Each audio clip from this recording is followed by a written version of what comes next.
that the Lord has made. We will rejoice. And we will be glad. Hey. Say it again now. That the Lord has made. We will rejoice. Hey. Lift up your head, and we will be. Hey, yes. We lift our hands. Lift our voice. We give you all the praise. We lift our hands. And we lift our voice. We give you all the praise. This is the day. Oh my, that the Lord has made. We will rejoice. Come on, everybody. And we will be glad.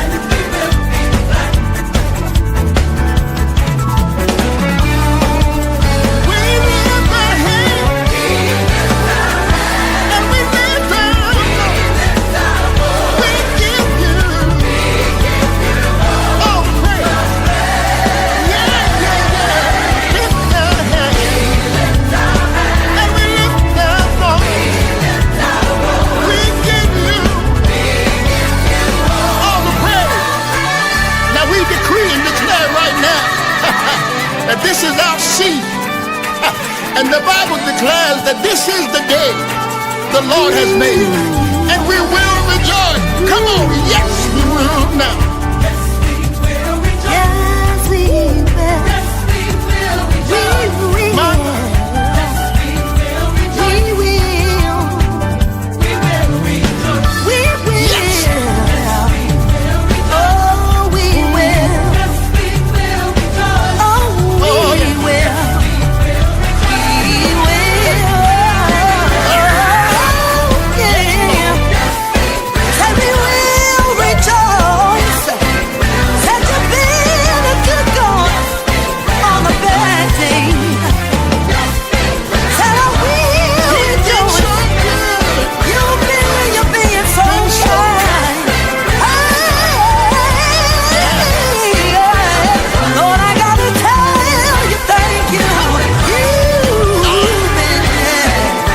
You've been good. No matter the trial and every situation, we will rejoice. Said we will. Said you've been my protector. What a good God you are. We give you the glory, Jesus, and all the honor is to your name. Yes, we will, Lord. I'm gonna say thank you, Jesus, and hallelujah.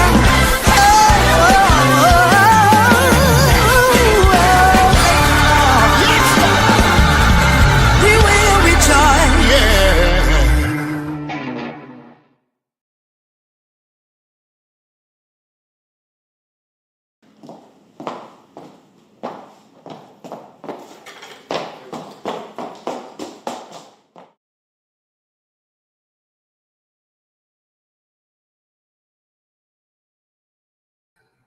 What's up? What's up? What's up? Yeah, shout out to my guy, my brother Jeff Roberson up there, Long Island Gospel Sound. We rejoice. Today's kind of cool because we get to celebrate Juneteenth with one of our favorite people, Linda Shider. Be on in about a minute. Mark Lee also is going to join the panel full time today because they're going to really chop it up and get into why we think this day is important, why we must continue to celebrate this day. That's why I particularly chose that song and everything. So shout out to everybody. You guys can go back and watch watch this. And truth be told, I just want to say thank you to everybody for blasting those numbers in our shorts. We've been getting incredible numbers. A clip that Linda was on the other day got 1,300. You know, we've been getting 1,200. So the many clips that you guys are actually viewing on YouTube, we appreciate that. We actually got a congratulatory shout out from YouTube that thanked us for our content and those mini clips. So keep watching those. If that's what you want, we're going to give them to you. You know, and also today too, the second half of the show, we're going to get into why it is also equally as important to remember Tulsa, to also remember what happened in Florida and a lot of other places around the country when we were teetering on economic boom and success, you know, in the roaring 20s and 30s, as they say. And those things were taken away, you know, in a very, very harmful way that we have never, ever recovered from. So we got a lot to talk to you about today. Without further ado, Mark, I would like you to bring up our guest, our star child, our mom, our actor, our actress, our P-Funk legend, married to Gary Shider Hall of Fame, you know, writer and all of those good things, Linda Shider. And please join us yourself, Mark Lee, podcast creator, producer, author. Wow, y'all got some letters behind your name. So welcome. As you see in the corner, we still got your slide for another week. All right, bro? Welcome, guys, to the show. Thank you. Appreciate you.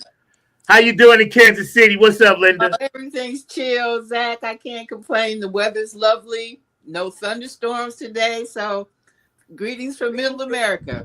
There you go. There you go. Mark, how you doing today?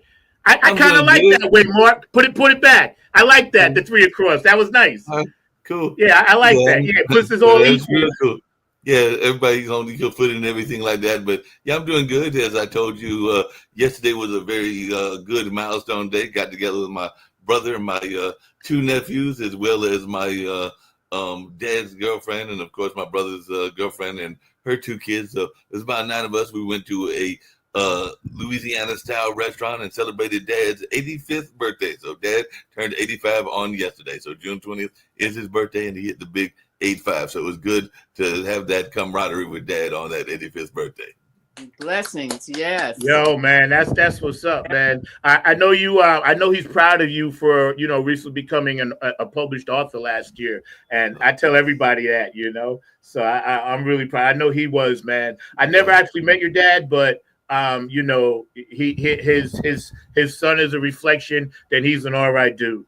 Yeah, definitely known here in the community. We're talking about Juneteenth, so he's an activist. That's actually where I got some of my activism genes from, with him, as well as my mom, who's still around at 83. Her birthday was back in May and everything. So actually, it was actually quite interesting. Last week, they split duties. My dad and his lady love, because mom and dad have been divorced for years and everything like that. But they went, Dad went to the salute to the African drummer who had been here in this area, and that was over at the Hayti Center, and his lady love went to one of those Million Man, or not Million Man, but one of those protest marches, and she said it was packed over there in downtown Durham. She said there was thousands of people there, so that was part of her conversation during the dinner and everything. But ironically, and Linda, you find this interesting, she was literally in LA because she's a leadership coach. Linda, who's my dad's other half, is a leadership coach. So she was in LA, literally at the place where all of that stuff jumped off. So she just got out of the area just at that time. Okay. Interesting. Wow. So here we are on Juneteenth.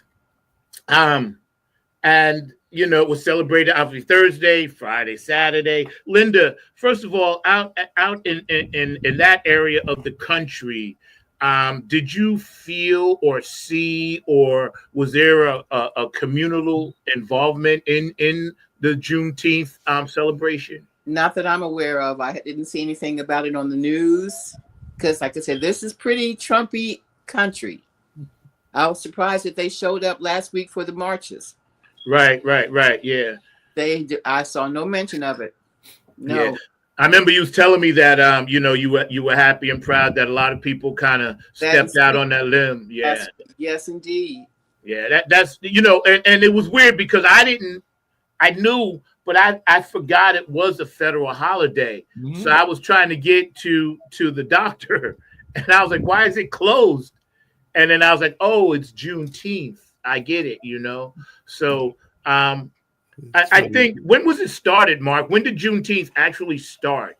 Tell us the history of it. Yeah, I'll give you the history and everything like that. Ironically, it was started on June 19th, 1865. So it's been a holiday for a while. It was actually Biden that made it a federal holiday, and all along those lines. So he made it a federal holiday about 2021, if I'm remembering correctly, and everything. But it was definitely under the Biden administration that it became a federal holiday, and all along those lines. And it celebrates the June 19th is picked because that commemorates the end of slavery in the United States, because the holiday's name first used in the 1890s is a combination of the words June and 19th, referring to that date of June 19th, 1865. Right. So you want you to think about this. This is 2.5 years after the Emancipation Proclamation. So we'd already been declared free, but that's the day when Major General Gordon Granger ordered the final enforcement of the Emancipation Proclamation in Texas at the end of the American Civil War. So it was like 2.5 years after we'd already been free that this freedom came around. And you're not the only one, by the way, Zach, that was having that issue. I had a call from one of my friends, and it's a fellow podcast host is in California, and they actually called me asking me that question. They were like, because they were noticing even in LA that they were not seeing a lot of people out in the streets, and they were trying to figure out why the traffic was so light and everything like that. So they called me up because they knew that I would probably know the answer to that. And they were like, is it a holiday? And I'm like, yeah, it is a federal holiday. So that's why you're getting many people in there, because they were not even aware. The remark was, remember, for those 2 years, those people were still enslaved. The plantation owners refused to let the slaves go or let them become aware that they had been freed. Right. They kept them at their own devices. Yeah. You know what I find very strange, like that it was actually brought to light in a southern kind of westernly place. Why do you think like New York or DC back then even said, hey, wait, this has to be? Why did this? And this is true, I never understood this. Why did it have to come from Texas? You know what I mean? Like, I don't understand. I think it was the last place that was the last stronghold where they were still not letting the slaves know they had been freed. Oh, okay, that makes sense. Forced them to stop it. Right. Okay. Yeah. See, I never knew the whole history, and that just goes to show how ignorant we are. You know, I was ignorant to it. I shouldn't have been ignorant. They should have taught me this in school. Of course. Of course, but a lot of things that they should teach you in school, they don't teach in school. We've talked about that on this show several times and all along those lines. But I mean, think about it. When we think of the states that are very conservative and that have that kind of mindset, kind of to what Linda was talking about, Texas still has that mindset, just like Florida still has that mindset as well. So you've got a lot of states that are out there. Well, not a lot, but you definitely have at least 3 or 4 that are still very super conservative, and you know, if they had their ways, they'd probably still have us in slavery. Still don't. And this doesn't denigrate all of Texas either, because I know Houston and all of them. Sonia enjoyed the funk convention and all of that. So where they are, it's cool. Yeah. Where they are, it's cool. And you know, Brian is a Cowboys fan, so if I said anything bad, you know, he'd never come back on the show. Brian was supposed to be here today, but he sent his regards. My nephew, the minister. Right. And Jeff, the other minister I was going to invite on, he's actually taking care of some family stuff. But Brian told me to say thank you and hello, and he's actually doing a baptism. So, you know, I had to tease him, and I said, oh, Casper here, you got So he's like, yeah, that's pseudo for the funk. Yeah, but he does send his regards, you know.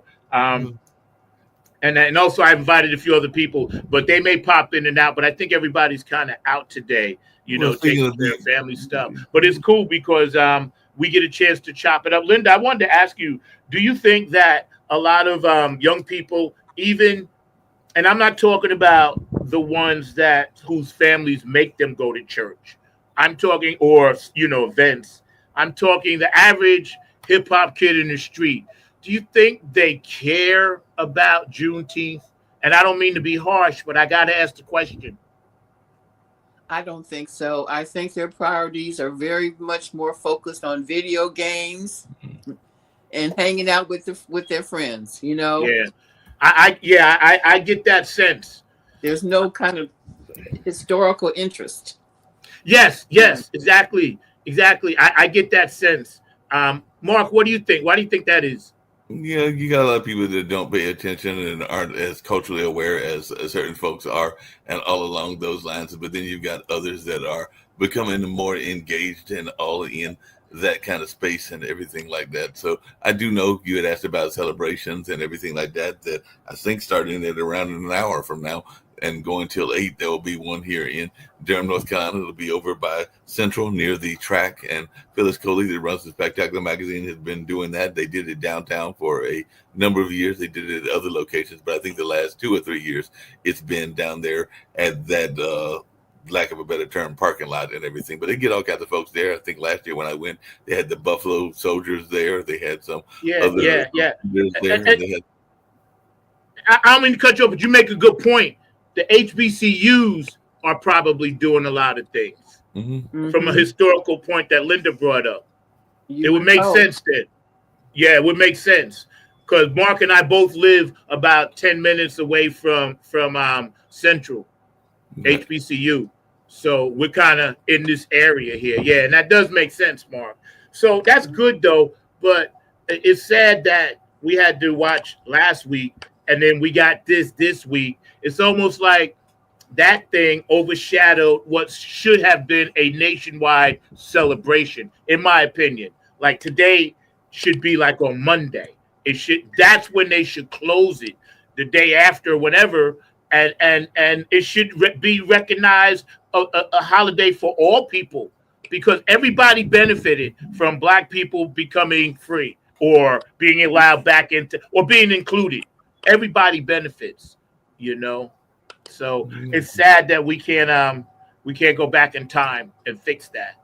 Yeah, well, one of the issues that happens with Juneteenth, and I don't know what Linda's thoughts are or your thoughts about it, is that because Juneteenth is on a specific day,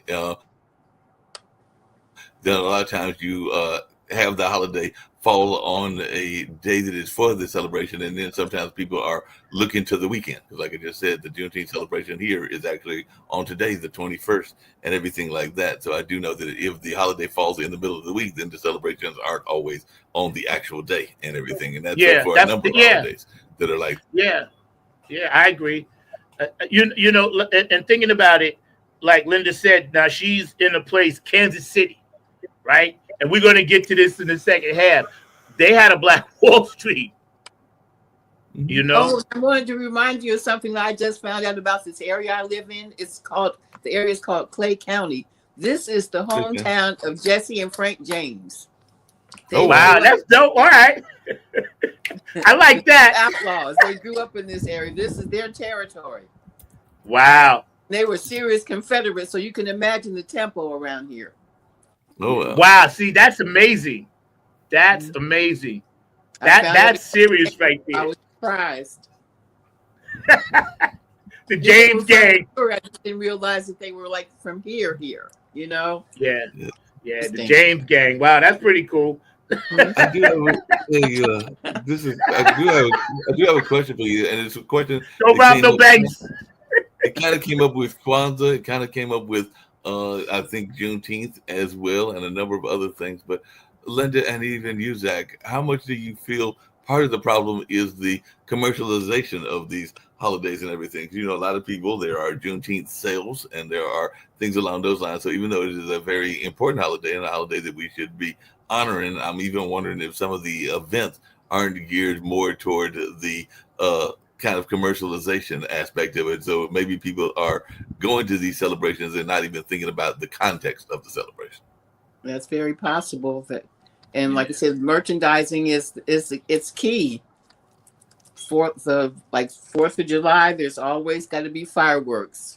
Valentine's Day, you have to do, the certain Valentine's Day things. Cupid. Juneteenth, I think they need to maybe step up the merching for it,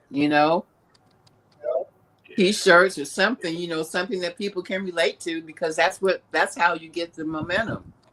Yeah. You know, and that's why I hope that one day they say, listen, all holidays fall on this one doggone day, maybe with the exception of Christmas and Thanksgiving. But this all over the map stuff, the more people get live, they get involved, the times we live in, distractions, what have you. You know, like if it's going to be on the weekend or that week, it should the thing day off should be that Monday. And then I think that's when people go like, oh, it's so and so day, like for like it's so and so day, and President's Day. Why is that so important when technically for us it's like, okay, who else is going to be? That falls on a Monday. So I think I'm starting a petition. I want this moved to the Monday. So everybody's off. Everybody's off on Monday. I like that idea and everything. Yeah. And by the way, I just looked up because I was curious because I don't know a lot of the states and what they're doing and everything, but just since I knew that Linda was from Kansas City, and there's actually a whole committee called Juneteenth Kansas City, but even they are kind of fragmented because I'm looking at it looks like on May 31st of this year they had a Miss Juneteenth at Kansas City, so it was actually literally 3 weeks before the event, and then there was a cultural parade on June 7th, and on today they're having literally a heritage festival somewhere in Kansas City. But that sounds like a lot is fragmented and spread out, whereas it should be probably a unified celebration. Yeah. And see, because here's why. It took Stevie Wonder and every black person, people like Linda and everybody, protested to get Martin Luther King straight. And now that we got that straight, we all know when it is. Everybody knows that's the day. Okay, that's what we got to do for this. If it's that important, which it is, this got to be the same kind of vibe to it, kind of feel. Because on Martin Luther King Day, everybody, I don't care, drug dealers stop dealing drugs. It's like the country embraces that. Now I'm sure people still get high, but for the most part, people don't act up. They wait. Then they're like, oh, Martin Luther King Day. You know what I'm saying? He gets his. So I want this to be that, because if it wasn't for this, there'd be no Martin Luther King or Malcolm X or Medgar Evers. You know what I mean? There'd be no Sly, no Gary Shider. There'd be no Funkadelic George Clinton and Boosie. This was important. This was important. So I just want to put that out there. No, it's very important. Yeah. And Linda, if I freeze up, this time I'll go in and out. You don't have to worry. Yeah, it was very important and everything. I was actually just pulling up this article that somebody wrote that ironically came out of your neck of the woods. It looked like it came out of New York and all along those lines, Zach. But it had an interesting point, and I just want to read part of it. I'm not to read the whole thing, but it brings up the notion that we got to look, even when we have celebrations like this, at the kind of like the backlash. Because what the article says is Juneteenth represents the long-delayed freedom of enslaved black people in the United States. But Juneteenth isn't just a day to celebrate. And this gentleman says for him, it's a marker, a moment to remember what came right. Yes, it's got historical significance that should be recognized. And it says because every time black people in the country have pushed forward toward freedom and justice, something has stepped up to push back. That pushback is the unfinished business of American democracy, and they argued that it's playing out right now. So after the Civil War, the promise of Reconstruction was real. Newly freed black people voted, ran for office, even won offices, built institutions, and claimed their rights. But the backlash was swift and violent. The Ku Klux Klan wasn't just a fringe group; it was an organized force, often aided by local power structures meant to terrorize black communities and preserve white supremacy. So, and they saying that Klan members and others didn't just attack in the streets; they infiltrated sheriff's office, courts, and local governments, and their ideology steeped into institutions designed to protect justice. So, a lot of that is what's going on now, and investigations have even revealed that hundreds of individuals affiliated with our current extremist groups like the Oath Keepers and the 3%ers have served in law enforcement or the military now. So it sounds like it's history repeating itself. Do you think, Linda, that like how all cultures in this country may gravitate towards Memorial Day or July, do you think different cultures even know, like our Latino culture, our Asian culture, our white culture, our brothers and sisters that really are down with us, do you think they even care about Juneteenth? I would imagine they really don't, because, like Black history is almost being eliminated from public school history classes. So why would they want to emphasize something so historically significant that they're trying to ignore? Yeah. I felt that kind of, it saddened me when I had to think about it like that, but I had to,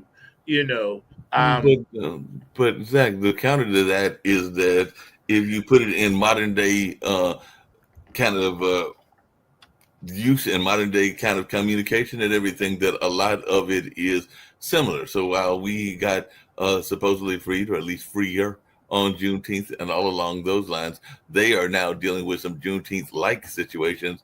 If you think about what's going on with ICE and what they're dealing with. So a lot of times when I talk to people about holidays that are in our community, I make parallels to why it's important to celebrate, because they are oftentimes those groups that you're talking about facing similar struggles.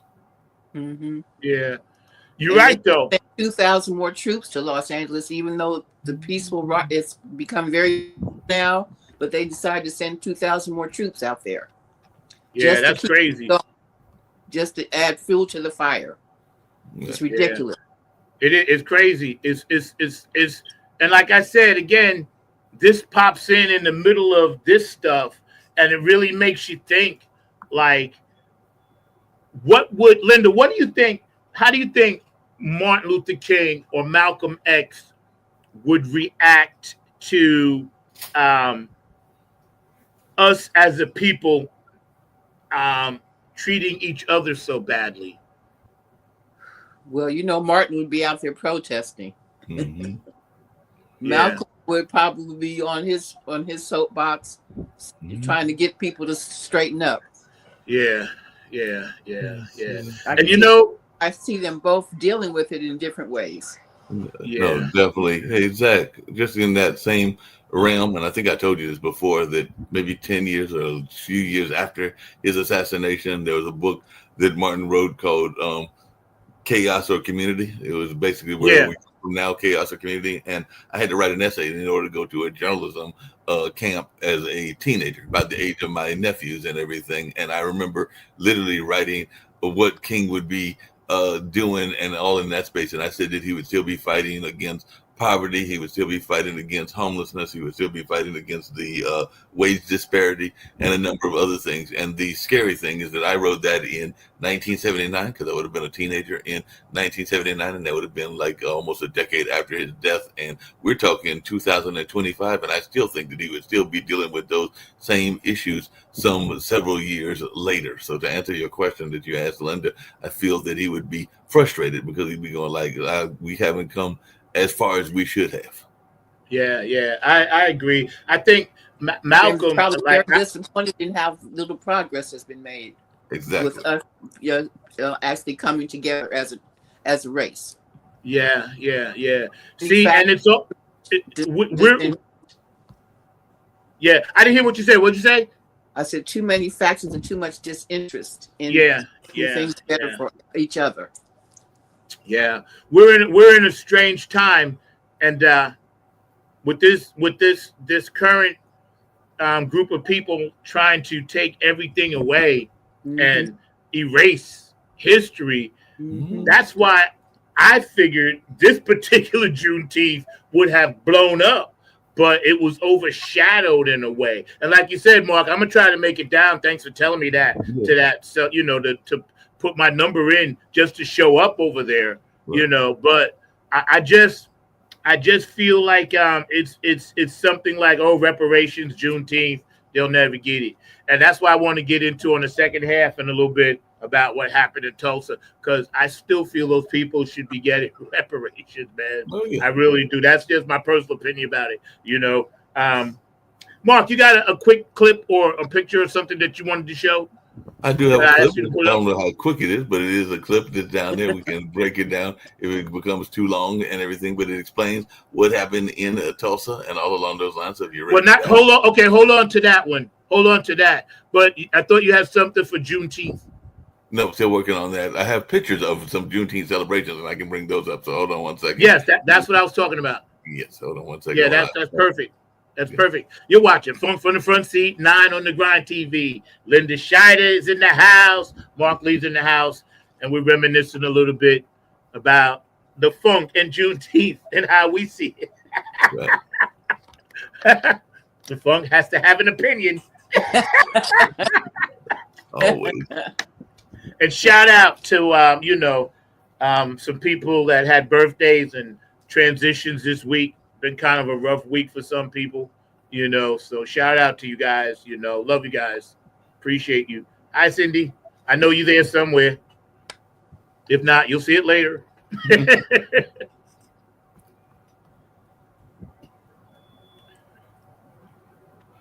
It's been a minute since we actually talked about, you know, the country in such a way to where uh we bring up these things that happened that wiped us out. And I think today is a perfect day to do it. You know, the two go hand in hand, in my opinion. So Marcus frozen back there. Yeah, he's frozen out. I'm sure he's working diligently to get the problem fixed, squared away. But while we got you, Linda, what you been working on that's new? You've been writing. I love those glasses, by the way. Yo, you crushing them shits. Thank you. I can see. I can see. You crushing them, yo. It looks good. I like that color. It looks good on you. Like I said, my vision is getting bad, and I have to like put these on so I can like focus on things because everything is blurry. Until I put these on, I'm like, oh, I can see. I can see. Yeah, believe me, I know. Without my glasses, I'm like Mr. Magoo. Especially at night. Forget it. You know, that's why I try to get a lot of stuff done during the day now. I get up a lot earlier, so I don't have to be doing a lot if I don't have to at night, you know. But yeah, it's been an interesting summer so far, you know. This guy is constantly like, you know, doing things that is not good for anybody. You know, the music game is doing what he does. R. Kelly down here in prison couple of weeks ago and ended up to go too. It looks like his yeah, but he ended up ODing, and they brought him over here to Duke Hospital. Who did? R. Kelly. He didn't die. He didn't die, but he's incarcerated here. So they brought him over. Yeah, that was news down here. You know. Yeah, something. So I pray for that brother. I mean, you know, so many people incarcerated, man. It's sad, you know. It's crazy, you know. That's why I be warning people, please stay out of trouble. Stay out of trouble, man. You know, because if you brown skin, they're coming for you. Exactly. Yep. I try my best to walk the line on no trouble for me. I'm kind of glad I don't live in New York or LA right now because of how things are going. Yeah.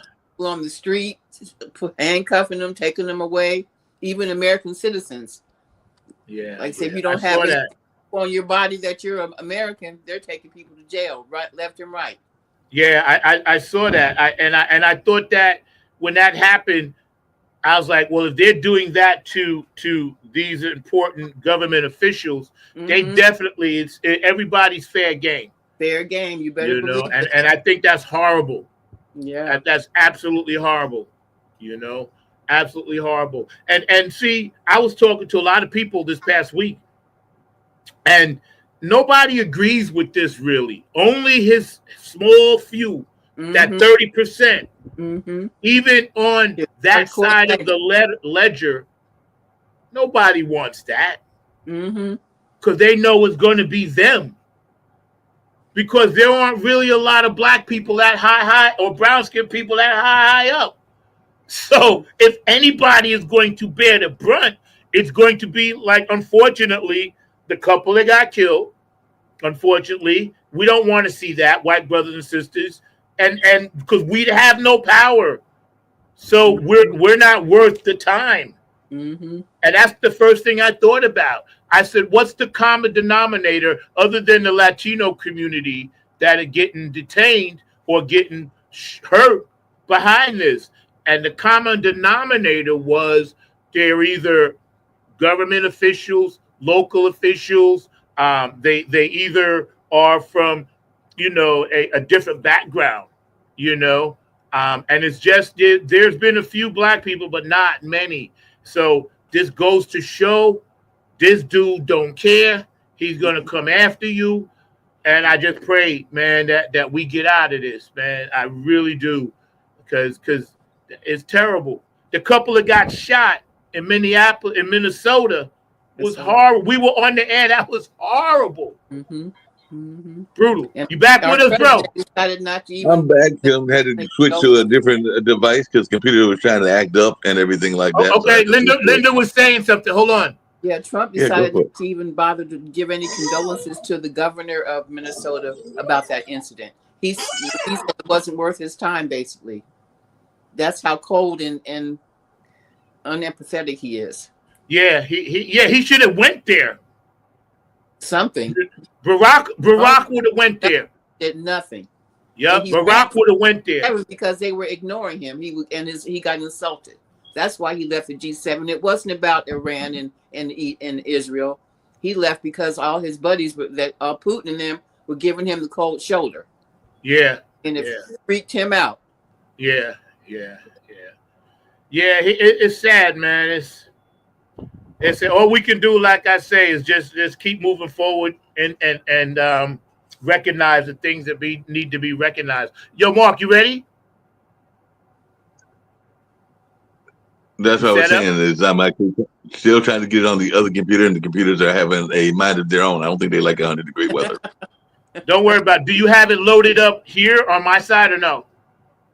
No, it's not loaded on your side. It's on this side. The video for Tulsa is on your side. Anybody can play the video for Tulsa. Yeah, we'll run that in a minute. But first, I want to just give a few shout-outs, have a few people pop in and say what they got to say. JTRP, P-Funk Radio. I love you guys over there, Gabe, Robin Circular P, and JTRP. We all praying for you, bro. I know you're doing some family stuff, whatever, And also Funkster Jones and Philly Phil. And now, David Webb. They're all on that P-Funk tree over there, so that's dope. P-Funk Radio, y'all be holding it down for us, man.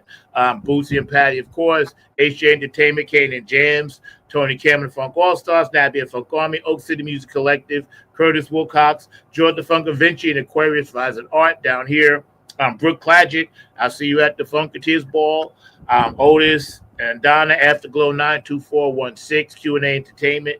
Love you guys. Dr. Brookenstein, love you. DJ Cocolino, and also DJ Monica, thank you for playing our stuff overseas. We really appreciate you guys, man. You guys are great. So, all the people that are watching, you guys are going to go back and watch these little clips. Again, I want to let you know, give you a shout out.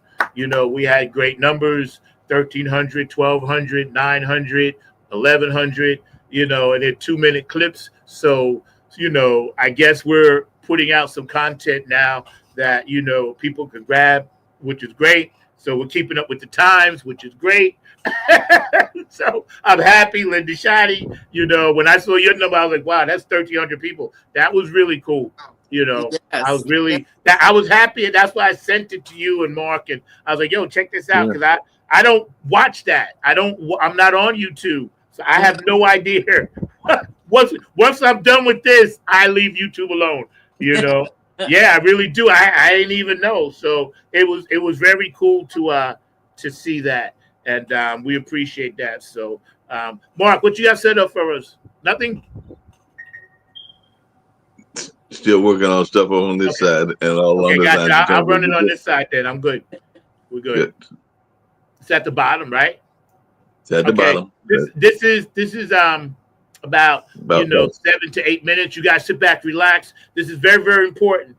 When we come back on the other side, we're going to discuss this video clip, and we're going to discuss Tulsa as well as Florida, and we're going to try to do a deep dive with our guests Linda Shider and Mark Lee about why the psychological effect of this is still with us as Black people. So y'all hold on for a minute, sit back and enjoy. It was a horrific time for our nation. It's American history, it's Oklahoma history, it's the history of the city. An event so terrible, many history books have shamefully left it out. I was surprised to learn how much my kids did not know. They're talking about the 1921 Tulsa Race Riot, or as many know it, the Tulsa Race Massacre. This was our nation's worst race riot. Michelle Brown is with the Greenwood Cultural Center. Her office sits on the very spot where nearly 40 acres of vibrant, prosperous property was destroyed, and at least 300 innocent African Americans were senselessly killed. It's a repulsive, violent act that is still affecting lives today. Having not received any type of reparations, just now being at a point where we are truly acknowledging this history, there's a lot of historical trauma that they are experiencing. Dr. Carlos Hill teaches African and African American studies at the University of Oklahoma. What had been one of the wealthiest communities, most educated communities, most peaceful communities in the country was destroyed in less than 18 hours. The hatred overflowed on May 31st, 1921, after a young black man named Dick Rowland entered the Drexel building in downtown Tulsa and stepped aboard an elevator being operated by a white woman named Sarah Page. Dick Rowland walks into the elevator, Sarah Page is there, the elevator door closes, there's a scream, the door opens again, and she runs out. Within hours, Rowland had been accused of assault, even rape. He's arrested and placed in the city's jail. Newspapers in town begin to run their version of the story. Newspapers in Tulsa begin to report an assault and even a rape. As the story spread through the white neighborhoods, so did the anger. And there's talk of a lynching, that Dick Rowland's going to be taken from the jail and lynched that night. A small group of armed African-American men go twice to speak with the sheriff, offering their support to help guard the city jail from the angry massing mob. The sheriff declines both times, but as the men are leaving the second time, a white person confronts the group. And it tries to take away a gun from one of the men. The African-American men stand their ground. And a melee ensues, the gun is fired, a white person is shot, and from that point, as we would say, all hell breaks loose. The African-American men retreat down the road to the Greenwood district. And they are followed very closely by the white men. Gunfire continues to be exchanged between the groups. When daybreak came, there's an even larger group of whites that have sort of mobilized, and at daybreak they enter into the Greenwood district. What was a neighborhood of intellect, family values, some of the most successful African Americans in the country, became a war zone. Began to burn, loot, kill innocent people, bystanders. African Americans caught in the violent racist attack were killed, their livelihoods wiped from the map. Their community was destroyed, their homes were destroyed, their businesses were destroyed, their churches were destroyed, their schools were destroyed. Since then, Tulsa has been left with a scar that is yet to heal, wounds that have caused distrust of city leaders and allowed for systemic racist policies to dictate the lives of African Americans in Tulsa. So the way that they feel about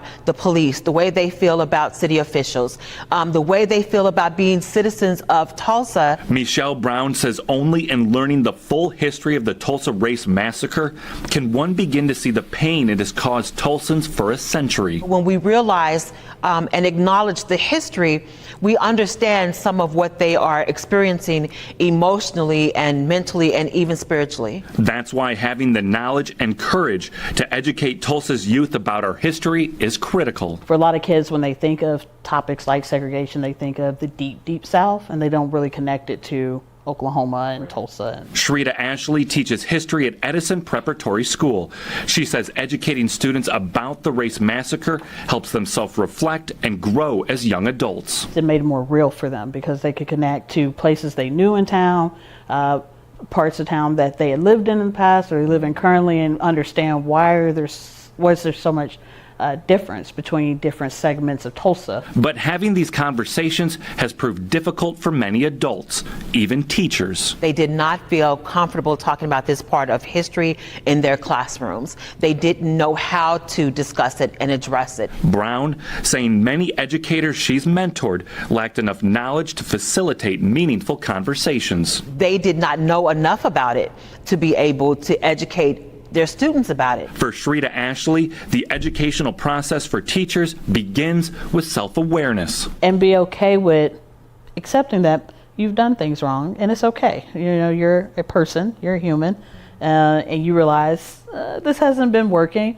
and And it's okay to change that. Saying it's important to be okay with being uncomfortable, knowing students have a safe place to learn, discuss, and express themselves about the terrible events during the Tulsa Race Massacre. So I think by having kids exposed to teachers who can guide them and facilitate those types of discussions helps the kids see how to facilitate those discussions. They need to be aware of and be able to understand sort of how this issue still impacts them, how it still impacts their community. That they give students the freedom to respond as openly and honestly as they would like. Give them the opportunity to express themselves. The hope is that by educating students about the Tulsa Race Massacre and the lasting effects still resonating in Tulsa today, the biggest strides and the biggest changes are definitely going to come in having kids grow up and take in those positions of power. They become the teachers, they become the leaders. that they can grow into more well-informed adults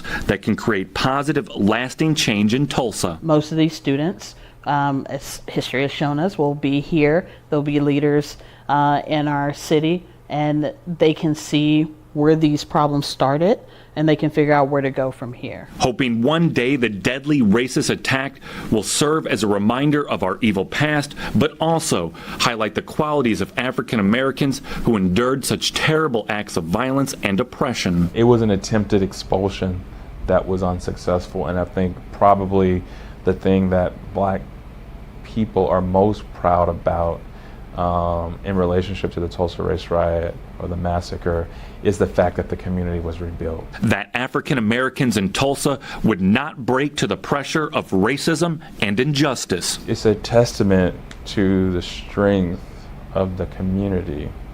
It's a testament to the high quality of the people who were adversely impacted by the race riot. And the importance of learning about our history so the city can heal, ultimately making Tulsa a place everyone feels welcome, that everyone can be proud to call home. It makes the society better. That's why we believe in public education, right? Because an educated public leads us to all have a better quality of life. And so I think it's more than just the history of violence and destruction. It's also this really story about courage and persistence and resilience.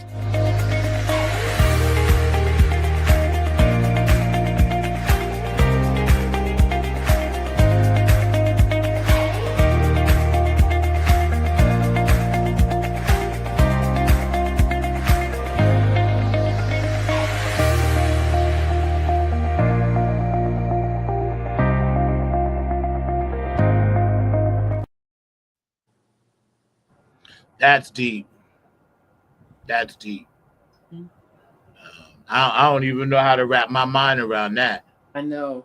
I never heard the part about the African American men actually fighting back. I always thought that the whites just went in there and just eliminated, just went crazy. Yeah. I never heard that they were like resisting. Yeah, there was some pushback. I didn't know. I didn't ever heard that part. Yeah. And the one thing, and I was writing notes as she was as it was going, and the one thing that stuck out to me, two things actually, when she said it's okay to be uncomfortable, when she mentioned that, because I believe that's a bigger narrative for our country. And to even start the healing, we have to first acknowledge. And then, yes. And then also when she said that.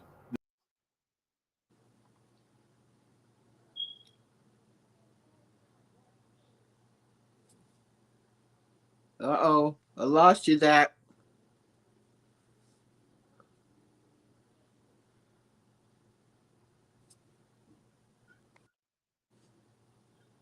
Did we lose Zach? Yeah, I lost him. Okay, he'll probably be back and everything like that. And I don't know how much juice I've got and everything. But just tell me, what did you think of that video and that notion of history being lost and all along those lines? And even sometimes our kids not even thinking about these serious things that happened in our community, whether that was that situation or whether that was Rosewood or whether that was the fire in Wilmington or a number of other things like that. So what is your take on how our education system is doing in terms of letting people be aware of these situations? They're not making students aware of anything interesting in our history, anything that's kind of negative. And we all know that there was reality is there was a lot of negativity. That was strange. This country. That was strange. I completely blacked out. Did y'all see what happened? Okay. Yeah. Yo, they have to be. Yeah, the whole thing for a while there. Yeah, it said program closed. I'm like, what? Yeah, they tried to get me, but it's okay. You can't stop the funk, sir knows. But what I was going to say, the self-awareness part, I liked when she mentioned that, because I think as Afro, and you can give me your opinion, Linda, as Black people, we sometimes don't want to look at self-awareness because we've been hurt so bad. You know, what do you think? It's essential that we remember things like that because we want to keep it from repeating. If nothing else, like I said, I look at Nazi Germany and how they used to go into Eastern Europe and just eliminate towns, just erase them from the whole area. It's not there anymore. The same thing they did with Rosewood in Florida. They eliminated that whole city because Black people were too comfortable there. Yeah. I mean, I can't even imagine just that, and then how they recovered, and some generations still continue to live there. Well, Rosewood just disappeared from existence. Yeah, I heard. Yeah. What year was that, Mark? Do you know what year Rosewood was? It was 1923. Oh, it was 1923. It also happened in 21, and it was 2 years later that Rosewood. Oh, it was 2 years. Right. Yeah, you mentioned that before. I forgot you had said that. Yeah. Wow. 2 years later. Crazy. And I know Indiana had a similar event. Yeah, there were several Black Wall Streets, including up there in your neck of the woods, or one of your favorite places, because people oftentimes forget that Central Park was a Black Wall Street. So that was an actual thriving Black community in Central Park in New York City. But a lot of times people are always thinking about the skating and the stuff that goes on around Christmas and other times of the year, and not realizing that vital part of New York was actually a Black Wall Street. Yeah. I was not aware. Yeah, I know. Thank you, Mark. Yeah. I didn't know that either. I knew about parts of Harlem, but I didn't know about that part of Central Park. Central Park. Yep, Central Park was a major Black Wall Street. So right through Central Park. Yeah. Wow. The heart of Central Park that people know was Black Wall Street. Right. Do you think now that these things are obviously on the internet, and there are so many counter groups that say, "Oh, this didn't happen. Oh, this is not true. Oh, this is a lie," right? But then those same people, sometimes, not all, will turn around and be willing to send millions of dollars to a place they've never been around the world, and they don't even, and they acknowledge, oh, well, yeah, that's got to be true because, it's of a different culture. They don't even think like, well, if this ain't true, I can't believe that. But automatically they're like, no. Well, that's got to be true. And we know it to be true, but this is also true. You know what I mean? So I don't like the way that people pick and choose where we should send money, my tax dollars. I think we should have discussions on that. It's They're crazy, starving man. in the Sudan. Nobody's interested in helping them out. Yeah. I don't know. I pray we don't have any of that. I really don't want to see that. I don't know what Mark is doing now, but I got to take him off. He's eliminating SNAP and food stamps and anything that's healthy breakfast for children that don't have the money to pay for it. He's eliminating all those kind of programs, so we might eventually start seeing those kind of things. Yeah, this is unfortunately, time in this country. Yeah, Yeah, and that's why I'm curious to see how this next school cycle year is going to go after this summer, you know, because I talked to a lot of teachers and they're like, listen, I had a Spanish teacher the other day and I was doing my Uber, driving him to the airport, we were talking. He had his daughter with him and so forth.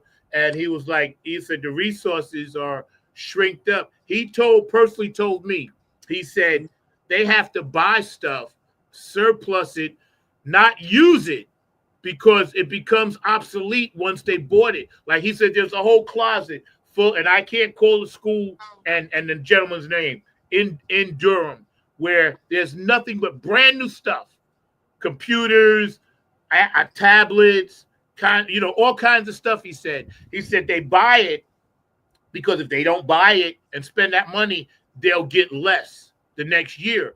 He said, but the things that's being sold to them by our government is obsolete. It doesn't match up. So it's almost like a scam. We're selling. This is why our kids over here are having such a hard time sometimes in the inner cities, because the things that they're using is obsolete. It's not like the private schools. They got the best stuff.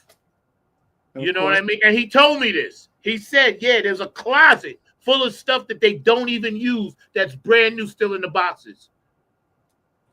Because by the time they get it, it's obsolete. Obsolete. Yep. And yeah, now how sad is that? The government supplies you with something so you can keep getting that little bit of money, but it's not really the best stuff. You know what I mean? Like P-Funk, they put a 1 on it. He's eliminated the Office of Education, so they probably won't be able to get much of anything. Exactly. That's why I said, yeah, that's what I was thinking. Like, what's going to happen in the beginning of the school year? There's nobody to watch anything. Nope. Amazing. Homeschool your kids. Homeschool your kids. I'm serious. That's definitely an idea. That's where we at. Exactly. It worked. It seemed to work before. You know what I'm saying? The Mormons, they got it pretty good. They figured it out, So they like, nah, we don't want to be bothered with. We don't even want electricity. That's how deep they are. I love them. I do. I kid you not. Because when you go to like those places, the Amish country and everything, yeah, and then you like, yo, they just handling this. They don't want cars. They don't want to have anything to do with modern man. Anything. Good for you. Because you seem to be healthy and y'all are thriving. You know what I'm saying? And they got bank. Mad bank. So I think that's an option. We got to start looking at, Linda. We might have to do that. I admire them personally. I really do. For them Me too. Hold fast with everything that goes on in the world around them that's anti anything that they're about, and they can hold their ground. I have to admire them for that. Yeah, right. They holding it. They are holding their ground.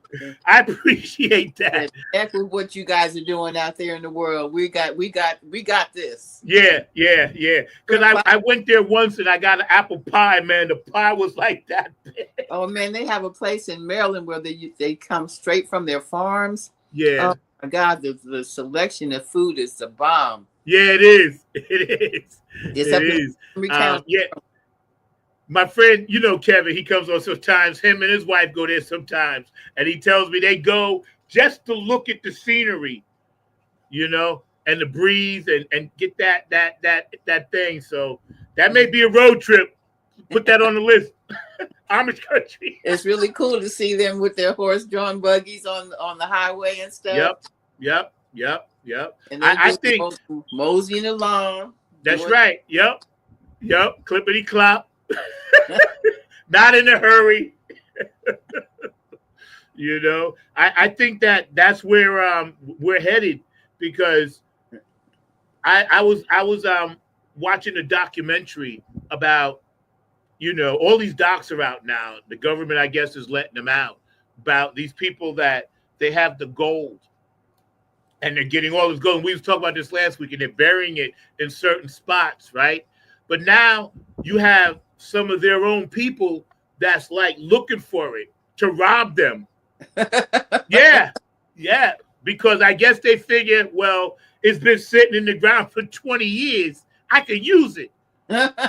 You know what I mean? Yeah. And yeah, they just had a document about people who rob other people's gold in the Ozarks. Yeah, it was crazy. It was crazy. And they were talking about, they interviewed one of the guys, and he had the mask and his thing, and he's like, well, listen, I have no money. And we chipped into all of this. And now one person is trying to control it all. Control it.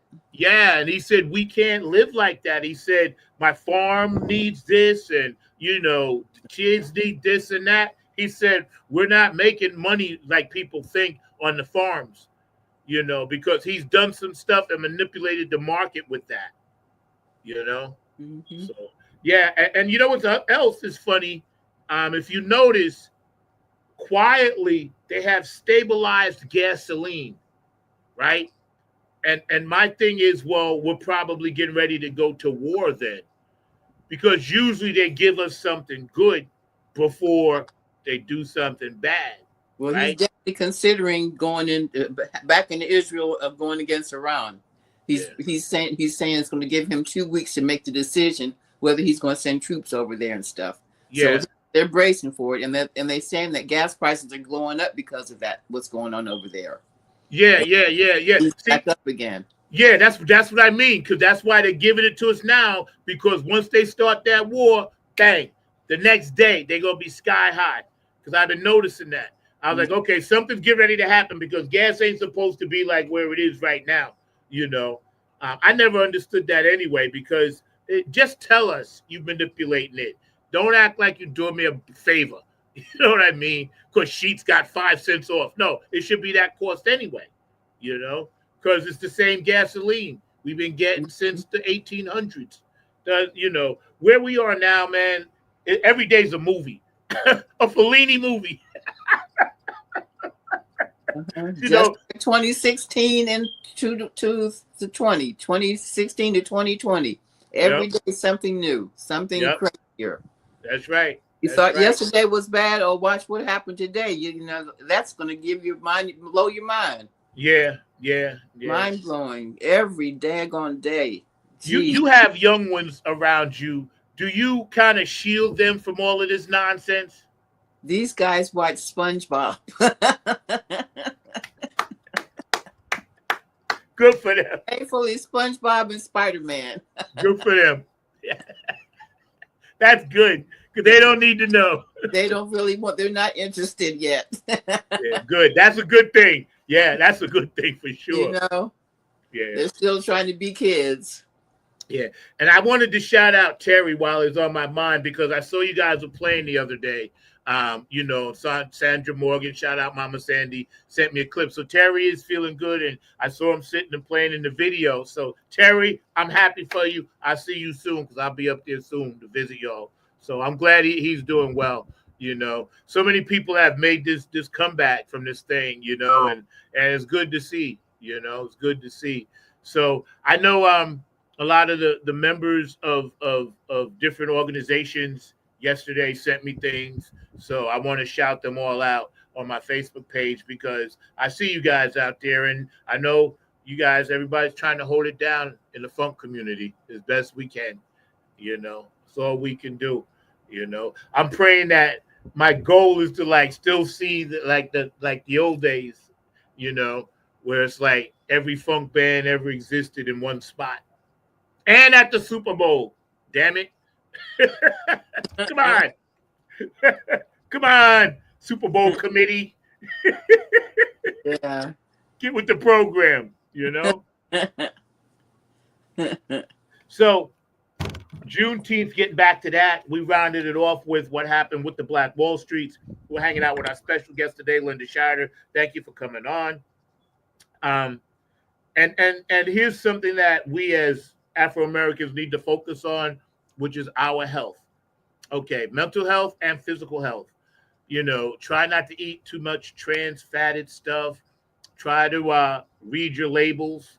Try to not ingest stuff that is processed as if you can, because you notice like affluent communities have Chipotle's, Chick-fil-A's, they got all the good fast food. You go in the poor communities or not as affluent, you'll see a Kentucky Fried Chicken, and inside a Kentucky Fried Chicken, there'll be a Taco Bell. Now, that still bothers me, and I mention it a lot. You're giving people two choices of poison. So we need to recognize our health, especially our young people, because obesity, and this ain't a racial thing, obesity in young people across the country is through the roof. Mm-hmm. Because get outside, make your kids go outside and play. Take their games with them, but they need to run around if possible. Now, some neighborhoods you can, it's not safe. I get that. The kids riding bikes, you don't see them, like even like this, they just don't seem to be interested in things like that anymore. Yeah. Electronics. Yeah. We rode our bikes everywhere. That's how we got places. Skateboards, you don't see them skateboarding too much. Maybe in LA. Yeah. New York possibly, but I don't see that, that kind of thing in this area going on. Roller skating too. We would roller skate. Don't see any of that either. Yeah. I know they have one here, and I take, young kids there back and forth sometimes. But they're tiny. They're not that big. Not like what we grew up with, It was like way over there, These are kind of small. And I noticed that the other day. I see more seniors and people in their 40s riding bikes than I do kids. Because now the kids got the electronic bikes. So they're not even doing no work. They do a couple of pedals, starts the engine, and then they're just like riding. Not great. I'm glad they out, but like get out there, kids, have some fun. Do some stuff, walk, And also too, I think it's important that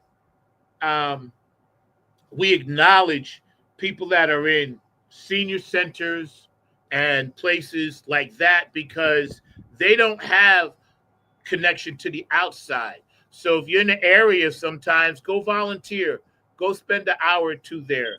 Let people know that you love them. And this way, in your own little way, in our own little ways, we can do little things to offset some of this evil and darkness, because I volunteer every now and then I help clean out a church every now and then, with my friend Andrew, and I don't ask for money, but I go there because that's my own little way, and I don't talk about this a lot of giving back, just to help people, because people need help.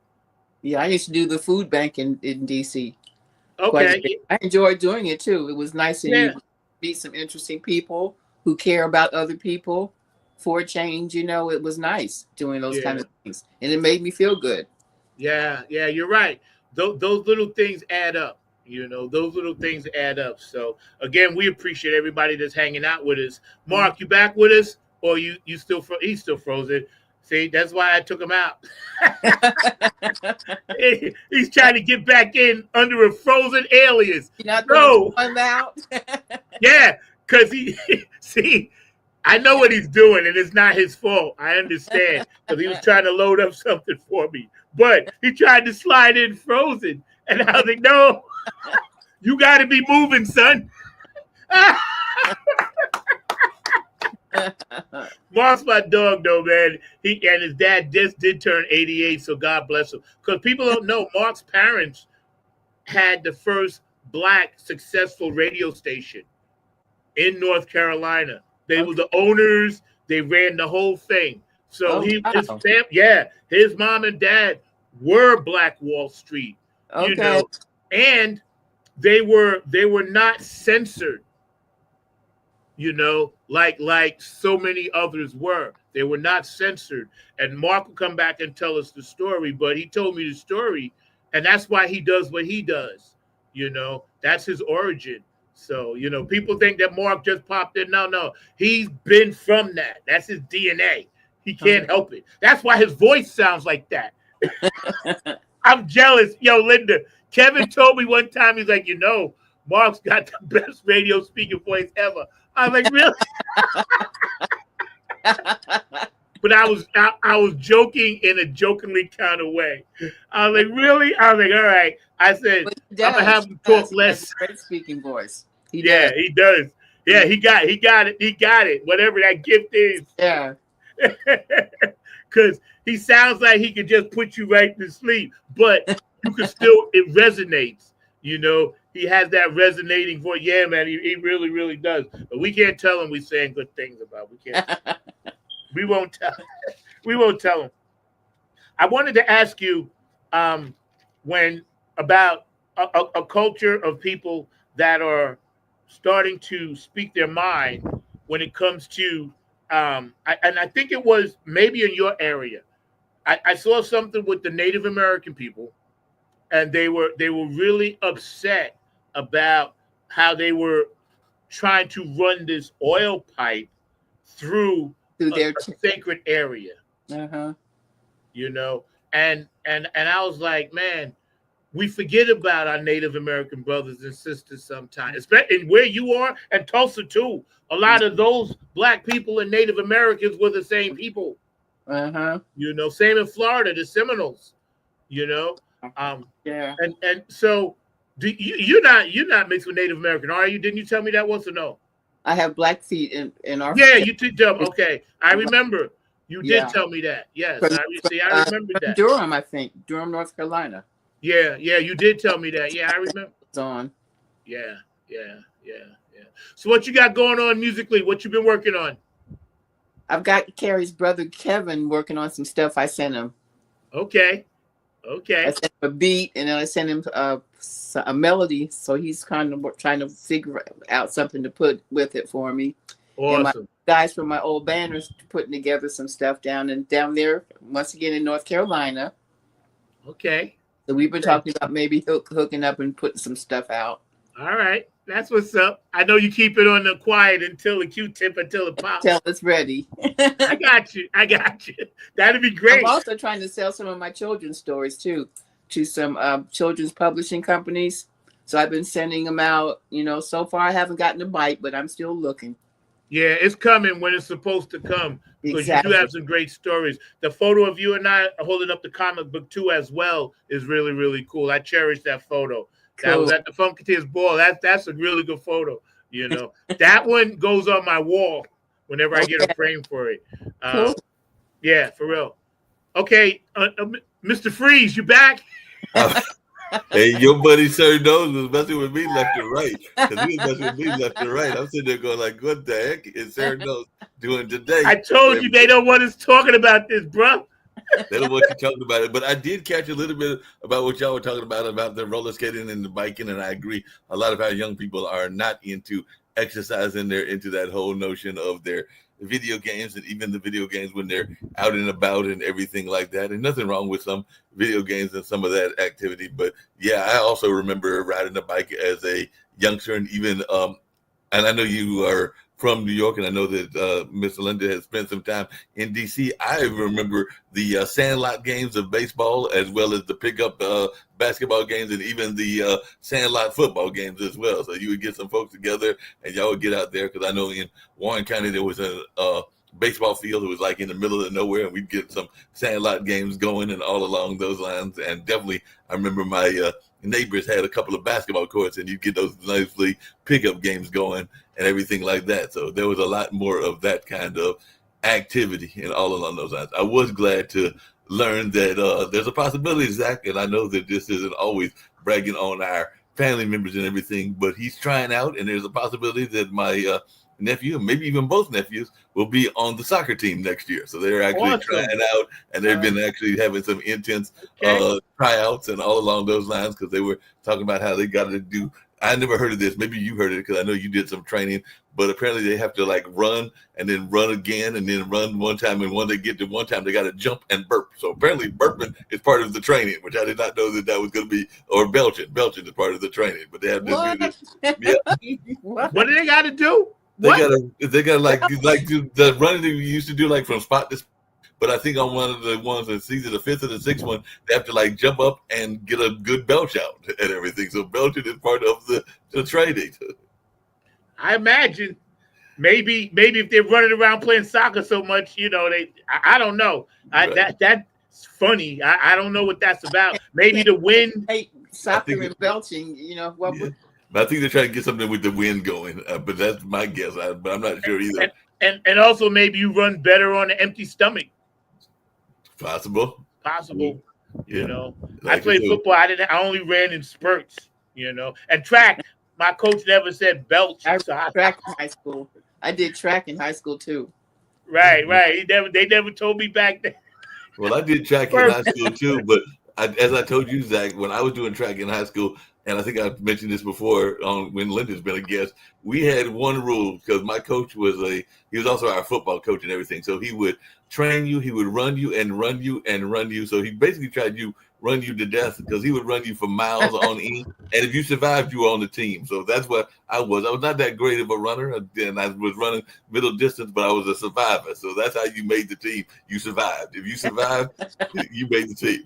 You know what's weird too? Like when you see, like back when we were all coming up, we telling our stories, we didn't need our parents to organize this stuff for us. We just did it. Right? Now, I think, and I get it, but parents that you see, okay, well, we're all going to go here. I thought about this, right?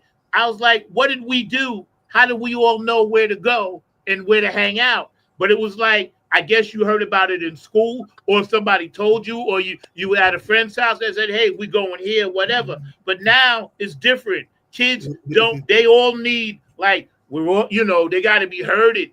And also, there was no supervision at the ballparks when we played. No, somebody got hurt. They got hurt. You took care of them. But now, so many places are worried about getting sued. Oh yeah. So now you gotta have permission. For real. No, you're right about permission. That. I'm laughing because you're so right. Because there was no supervision. There was nobody. There was nobody there. It was just you playing with your folks and everything. And even those pickup games, because those pickup games can get real intense and everything. They get somebody was always going to get hurt. Somebody's going to get hurt. Somebody. Well, I got two stories for you about that, Zach, that you'll enjoy, and Linda will enjoy it as well. I played a pickup game in volleyball, and I remember I thought I was Joe Badass, for lack of a better term. So I thought I was going to spike somebody, and I went up there and spiked. And I think I was playing against some Chicago and New York people, and you know how y'all folks are. They decided to undercut me. So when I went for the spike, they went underneath. So I literally went over them and very hard fall and everything. Because I remember I thought I was going to be Joe and Badass and just get that super spike. And they were like, nah, we ain't having that today. And they undercut me. And I remember having a harsh fall. Let's just put it that way. I remember playing pickup. I fractured a kid's collarbone once. And he went running off like this. Yeah, because we used to play tackle. It was rough. It had to be rough, right? And I hit him and crack, and he's like, Then he ran. Then I saw him in school. It's almost in a cast, right? And his name was Ronnie Hill. Rest his soul. I'll never forget it, right? And then he ended up getting my cousin pregnant and having a baby. So he's part of the family. But he says, I used to see him in our 20s, right? He said, yeah, man, I remember. I wouldn't want to hit you. He said, because you fractured my collarbone. I was like, yeah, I did, right? And once, you can't see it, I was playing basketball right up there, and a guy just turned around and just his head hit my eye, boom, gushed open. And I was at camp, a summer camp, right? And it was the craziest thing because, I went to the hospital, got stitched up, and then that night I went out to a party. You were at the party afterwards. I went out to a party. I was like, I'm back, You got your stitches on. When I grew up in Columbus, Ohio, the summer camps were only for white kids. Oh, yeah. Wow. I never had that experience. And I used to ride my bike all over Columbus. And when we moved back last year, and I saw how it had grown, it's just like it's gotten very cosmopolitan now. high rises everywhere. It wasn't like that when I was a kid there. You know, it was like more of a sleepy kind of country town, you know? Yeah. Not In like New York, we were lucky, man. We had camps, YMCA's, pools. You know, there was so much. That's why I think I was very lucky as a kid definitely. because, you know, we had stuff to do in the summertime. Hmm. You know, Y'all had Boy Scouts and 4-H too, right? yeah, Boy Scouts, 4-H, summer camp. They had that other one, a program where they would take you up in the mountains for a couple of days, Oh you wow. know, and you hang out up there. Because I remember we went to Bear Mountain for 3 days, Oh you know, wow. as a kid. Yeah, you know, and that's one thing about New York, the progressive side of it. Because back then, again, nobody was snatching kids. Mm. Nobody wanted anybody else's kids. You know what I'm saying? It was like you could stand on the corner all night and nobody would come and get you because nobody wanted your ass. Trust me, they got their own kids. They didn't want you. Exactly. It probably didn't matter which part of New York you were from. 'Cause as I just mentioned earlier when we started this All show, night. Linda, Nobody the wants you. leadership coach, is actually from New York. So my dad's other half is from New York. I think that's part of what attracts him to her and everything. But she's one of those New York Jewish women and all along those lines. But she is definitely a straight up New York lady, and they've been together for 25. Well, they got together in '98, so 27 years they've been together. They've been together for a long time and everything. But Zach, I got to teach you about something. The other way is y'all were talking about unity and how people knew stuff and all along those lines. I remember there was a convenience store. You know, even in the country town, you got those convenience stores and everything. Remember, you would run because when we were doing those running, we were running on the street. So we were running on the street level. And for some reason, I think one of those country stores was a mile and a half down the road. And we would all turn around and make sure that the coach wasn't watching us. And you would see half the track team go into the convenience store because they were sodas and their nabs and anything else to subsidize and get the energy to get the rest of the running and going and everything. It was like, because I remember, you know, I'm trying to be Mr. Good Guy and everything. I'm going like, wait a minute, where's half the track team going? Oh, they're going into the store. Yeah, the good old days. Our kids didn't get that. Nope. I miss those days. Uh-huh. I do. Time goes by fast. So if you out there, remember, one day, you know, you ain't gonna be able to do the things you do. That's why the funk music keeps us alive. Thank goodness. It does. It's like that's the one thing, no matter where you were in the country, you can get that. Yeah, you can get, you know. So I'm so glad that it called me in because I was like, man, thank God. My tribe. I was just telling Mark here, it's a different kind of tribe, the vibe, you know, and it's just strange to be. Do you think, Linda, the elevation of video and technology and the digital age, like you said, you're working on your project, do you think that is actually helping push the narrative that funk is mainstream now? Very possibly, because it's not really just like our music anymore. It's become the world's music. Yeah. There's no place you can go in this world. There's somebody does not relate to something P-funky. That's right. Some song they heard or they know about George Clinton, or they've heard something about the funk, and the curiosity makes them search it out. Yeah. You know, in a lot of people's opinions, the P-Funk thing, which you're a big part of, is on the Mount Rushmore with the three others, whoever they may be. It has to be. It has to be. Has to be. There's no way that we can say, okay, whatever category or whatever, that has to be there. You know, because think about it. If that never existed, half the stuff wouldn't even exist that came after it. Mm-hmm. Everybody stole something from it, you know, even though they got it from something else. But when you look at the big picture, you know, because we talk about this amongst ourselves all the time. Me, Tony, we get together and we say, yo, that's got to be on the Mount Rushmore of stuff. You know, it just has to be, you know, because look at it. It's a global commodity. Yes, it is. Yes. You know, and that's amazing unto itself. You know, in the Hall of Fame. So what else? There's nothing else that would have to validate it, you know.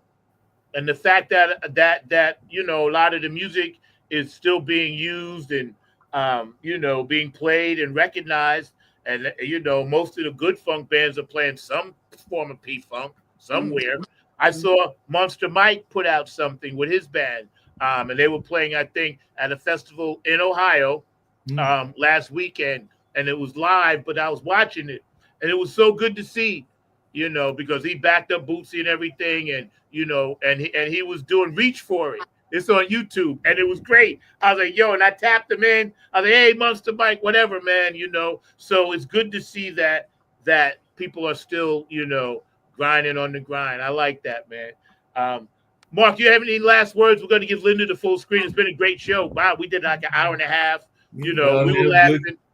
Yes, Mark. We gave you a compliment. Good laughter, and even though I had the freezing moments and everything, but yeah, great show and great conversation. I did have a quick question for both you and Linda. That doesn't have anything to do with politics or with, for that matter, entertainment or fun. Because I know that, like me, you are a sports fan, and I think Linda is a sports fan as well. Who's winning on Sunday? Is it going to be Oklahoma or is it going to be Indiana? Now that we've got Game 7 and it will be coming this evening, I mean not this evening, but tomorrow evening, and all along those lines. Taking Game 7. You know what? You were breaking up so badly, Mark. I didn't even get much what you were asking. There's some kind of a reverb or something. Oh yeah, he was asking about Indiana, Oklahoma. Indiana and Oklahoma. Oh, the basketball. Oh, I don't know because my favorite team is not involved. Same. That's why I gave up after the Knicks are out. You know, my dudes are not in the mix. Understood. I've heard some people say it's going to be Indiana. I've heard some people say it's going to be Oklahoma, but I have no clue either. It ought to be a good game. I just want a close game. When is it? Tomorrow night. Game 7. Tomorrow night. That's Game 7? That's it. Game 7. That's it. Well, NBA. So what's the score? 3 games each or what? 3 each. It is 3-3. So this is the one. This is the one. And where's it at? Is it Oklahoma, Indiana? It's in Oklahoma. It's in Oklahoma? Yeah. Are they gonna win? They probably will win if it's at home. I mean, I don't care. Home. You know what? I do have an Oklahoma Kevin Durant jersey where he was originally. Yeah, I do, and I wore it on Juneteenth because I was commemorating Tulsa. So people are like, why are you wearing that? They said, oh, you for the basketball? I was like, no, this is in response to Tulsa, Oklahoma. So that's So, but maybe that's why they need. I don't even care. I was going to say maybe that's why they need to win. Maybe that's why they need to win because they are in Oklahoma. That is part of the Tulsa legacy. So maybe that's why they need to win. It could be part of a Juneteenth celebration that they win on the last day of the weekend of Juneteenth weekend. Hey, that would be fitting.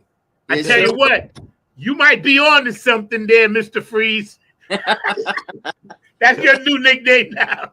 Like Batman, Mr. Freeze. You might be on to something. Yeah. You know, we gave you a nice compliment when you was frozen, right? What was that? Thank you. What was it? We were talking about you. Your ears were burning? Yeah, my ears were burning. Yeah, we were talking about you. You have to go back and watch. It was good stuff, though, Mark. It was good stuff. It was good. That's right. It was very good. Yeah. We're going to give Linda the full screen. Thank you, Linda, for joining us. We had an hour and a half of fun. We appreciate you guys watching. Keep those numbers up on the shorts. They'll be up later on today. You guys can go back and watch this. And we do commemorate Juneteenth as well. Show respect to all of the other places that there were massacres in. And we know it was not all people, but it still affected us in such a way where psychologically we are not healed yet. So, we got a ways to go, So thank you. Appreciate everybody out there. Linda, the stage is yours, my dear. Okay, well, we touched on a lot of things today. Juneteenth, especially in Rosewood and Tulsa. Those are some serious things that our country has kind of tried to put to the side and not acknowledge, because I guess it's embarrassing to see how intensely negative they were with Black people. for so many years and still kind of doing the same kind of things in different ways. Maybe not as violent or not as mass, but still giving us a hard time. And our kids need to know what's going on in the world and what has been done to their people over the years. They need to become aware and maybe get a little interested in history. Can't go wrong with that. Knowing what we've done and what we did wrong and what we did right, it's important. See you guys. Much love. Thank you so much, man. You've been a great guest as always. Next week, we're going to be on Rewind because I am so tired for the month of June and I got a lot going on. So we're going to do some rewinds next week. And after that, we'll be into July. So who knew? Here we are. Get those fireworks ready, Linda. All right. Peace. 4th of July is coming. Peace, love, sweetie. Thank you. And bye-bye. Can't wait to hear your new music, your new project coming out. We'll have you back on real soon, and I will see you guys later. We're going to end the same way that we came in. For all the funky fans out there, we really appreciate you, Mark Lee. Thank you. You were great today. I'm glad, you got to be a major part of what we were talking about today. And everybody that's out there watching, man, we really, really appreciate you guys. And know that, we care. And we really do love you. So here's a shout out to Long Island Gospel Sound artist Jeff Roberson.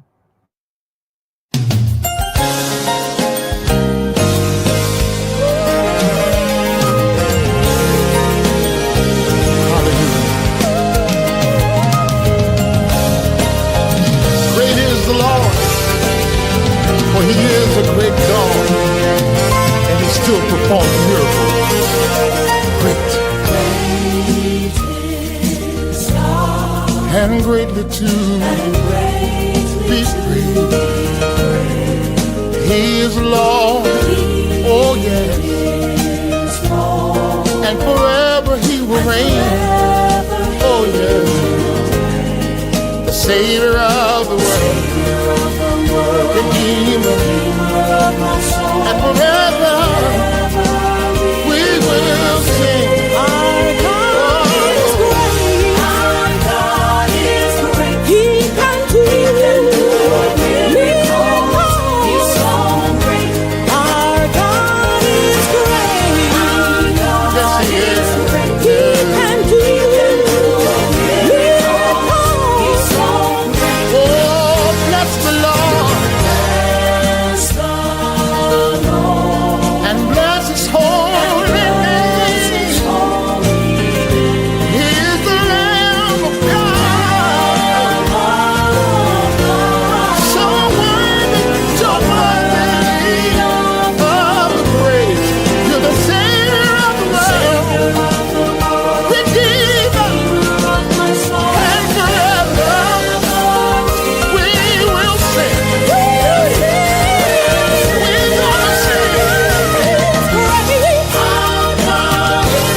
Y'all have a good one. Take care. Funk from the front seat. We out. 9 on the Grind TV. Peace.